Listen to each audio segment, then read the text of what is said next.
So it's about the growing ownership of, as Mariana says, various types of essential physical assets like housing, like energy, transportation, telecommunications, infrastructures, and things like that by asset managers. And I'll come back in a second to what asset managers are. That may be obvious to a lot of people in the room, but it might not be obvious to others. So I will come back to that. So that's the phenomenon that the book looks at.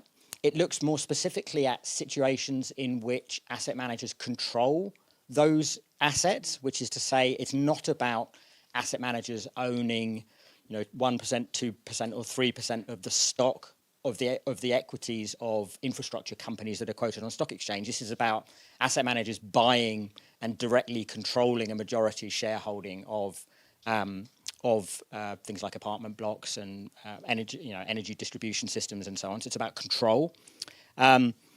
It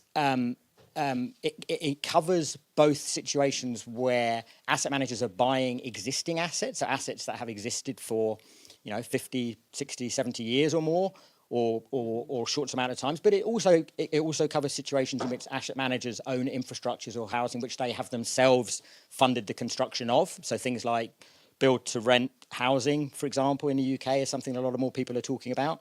But for the most part, it's about investing in assets that already exist rather than being involved in the construction.